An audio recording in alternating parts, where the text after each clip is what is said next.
আসসালামু আলাইকুম। আমি আজকে রান্না করব কবুতরের মাংস। এখানে নিয়ে নিলাম পেঁয়াজ কুচি, এখানে হচ্ছে হলুদ গুঁড়ো, মরিচের গুঁড়ো, আর হচ্ছে গোটা মসলা, আর এখানে হচ্ছে কবুতরের মাংস। প্রথমে আমি কড়াইয়ে দিয়ে দিব পর্যাপ্ত পরিমাণের তেল।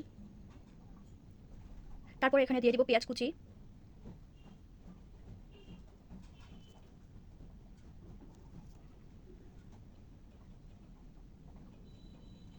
আর এখানে দিয়ে দিব এখন আমি গোটা মসলা, তেজপাতা, লং, দারচিনি আর হচ্ছে এলাচ। এখন আমি ভালোভাবে নেড়ে চেড়ে নেব এগুলোকে।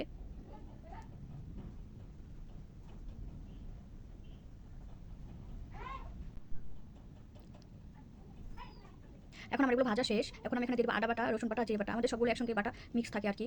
এখন এগুলোকে ভালোভাবে নেড়ে চেড়ে নেব, ভালোভাবে কষিয়ে নেব।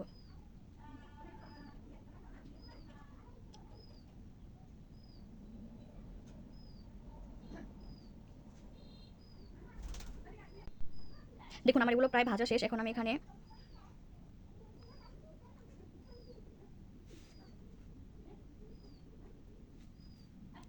হলুদের গুঁড়ো আর মরিচের গুঁড়ো দিয়ে নিব। একটু অল্প নেড়ে নিব। এখানে আমি কিছুটা পরিমাণে পানি দিয়ে নিয়েছিলাম কষানোর জন্য, আর এখানে হচ্ছে লবণ দিয়ে নিলাম, স্বাদ মতো লবণ। এখন এই মশলাগুলোকে আমি ভালোভাবে কষিয়ে নিব।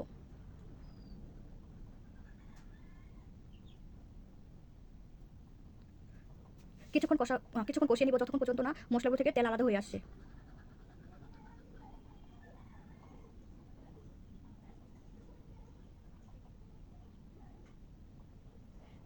দেখুন আমার মশলা কষানো প্রায় কমপ্লিট হয়ে আছে।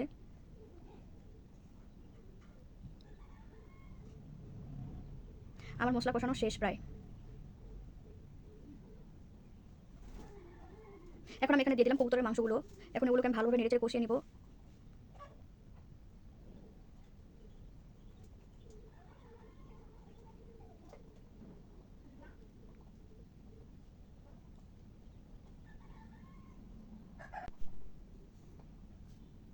এখানে আমি অল্প পরিমাণে পানি দিয়ে নিলাম মাংসগুলো কষানোর জন্য আর কি।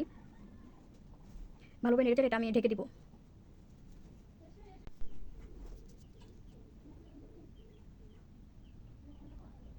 এখানে আমি এখানে আমি কবুতরকে কিছুটা লবণ দিয়েছিলাম খাবার জন্য, কারণ তারা লবণ খেতে খুব পছন্দ করে। কিছু কবুতর এখানে নেমেছে লবণ খেতে আর কি। রান্নার মাঝখানে বসে বসে তাদের কাহিনী দেখছিলাম, তাদের লবণ দিয়েছিলাম, তাদের লবণ খাওয়া দেখছিলাম।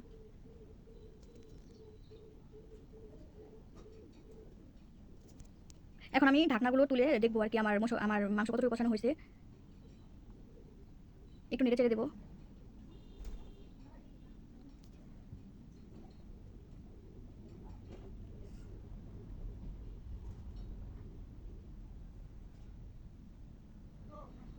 আমার মাংস কষানো প্রায় শেষ হয়ে আসছে।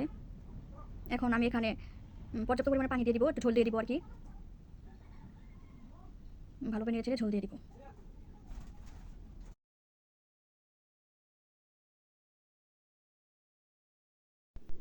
এখন আমি এখানে কিছুটা পানি দিয়ে দিব।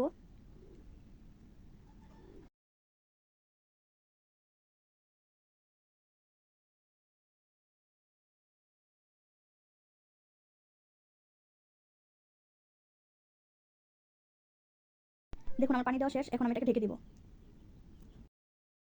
এখন আমি ঢাকনা তুলেছি, এখন এটাকে নাড়া দিয়ে নিব একটু।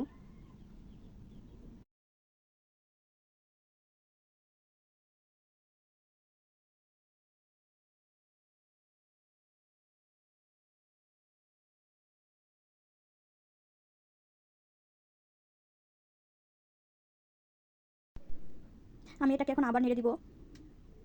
দেখুন কি সুন্দর হয়েছে। এখন আমি এটা আবার ঢাকনা দিয়ে ঢেকে দেবো কিছুক্ষণ। দেখুন আমার ঢাকনা উঠিয়ে নিলাম। এখন আমি আবার এটাকে নাড়া দিয়ে নিব। আমার কৌতো রান্না প্রায় শেষের দিকে। আমি এটাকে নেড়ে চেড়ে নেব।